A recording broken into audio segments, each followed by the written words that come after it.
آخری بات اس کو کروں گا وزیر خزانہ کو، بس تیری عظمت نو سلام ہے بھائی، جس ڈٹھائی دے نال، جس جھوٹ بے شرمی دے نال اور جس مہارت دے نال تو جھوٹ بولے ہے نا، یہ میرا خیال ہے اس قسم کا وزیر داخلہ وزیر خزانہ اور دنیا میں کسی جگہ پر اویلیبل نہیں ہے.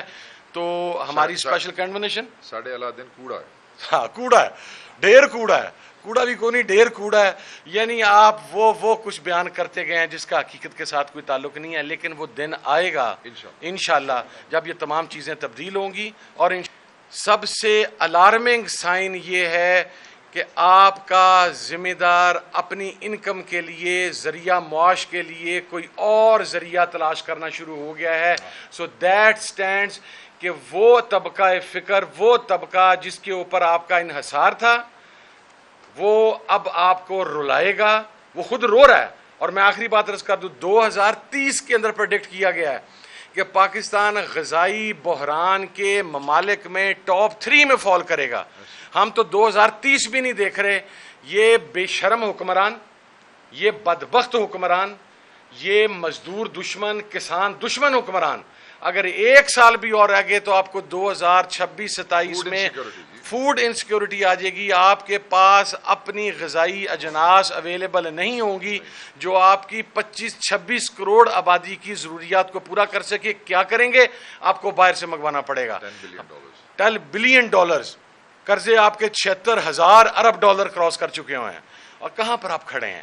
اس لیے میں یہ سمجھتا ہوں کہ ایک تو پاکستان تحریک انصاف نے، and my special appreciation to Sheikh Waqas صاحب، جس طریقے سے انہوں نے کسان ونگ کے اوپر کام کیا ہے، جس طریقے سے ہمارے تمام لوگ باہر آئے ہیں. یہ میرا خیال ہے کہ اب ہمیں متحد ہو کے سیاست کو بالائے طاق رکھتے ہوئے لوگوں کو 2 وقت کا رزق پہنچانے کے لیے اور ان کی روٹی بچانے کے لیے ہمیں سڑکوں کے اوپر آنا پڑے گا.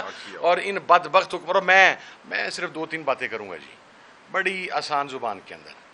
زمیندار جب مرکزی مین فصل لگاتا ہے، وہ گنا ہو، وہ کپاس ہو، وہ گندم ہو، تو اس کا پورے سال کا انحصار اس فصل کے اوپر ہوتا ہے.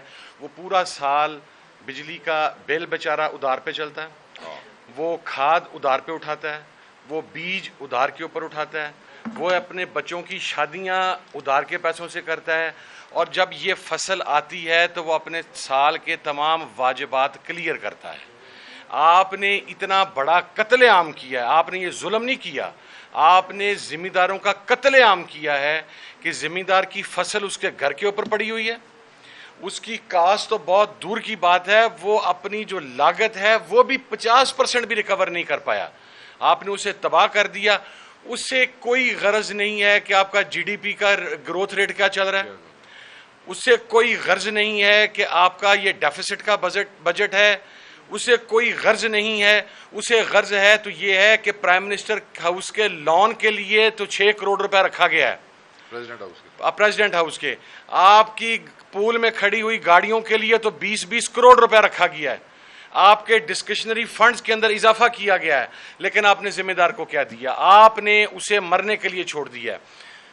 2000 میں یونائٹڈ نیشن کے ملینیم گولز آئے تھے، اس کے اندر یہ بات کہی گئی کہ 2020 سے 22 تک دنیا کے ورسٹ افیکٹی کلائمیٹ چینج کے اندر پاکستان ول فال ان ٹاپ 5.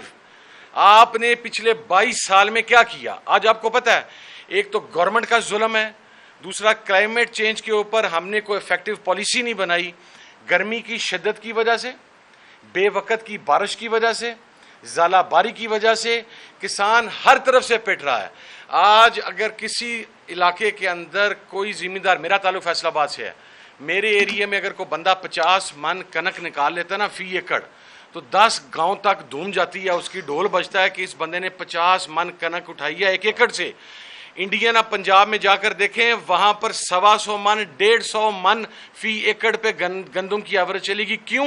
ہم نے بیج کے اوپر سرچ نہیں کی، ہم اپنا بیج مارکیٹ کے اندر نہیں لے کے آئے. آپ کی DAP شارٹ ہے، اور وہ بھی شارٹ ابھی 13-14 ہزار نہیں، 18-18 19 ہزار تک چلی گئی ہے. آپ کی فصل اٹھانے والا کوئی نہیں. میں یہ سمجھتا ہوں یہ قتل عام ہے پاکستان کے کسان کا، پاکستان کے ذمہ دار کا، جو پاکستان کی اکانومی کے اندر ایک ریڑھ کی ہڈی رکھتا ہے. اور جیسا شیخ صاحب نے کہا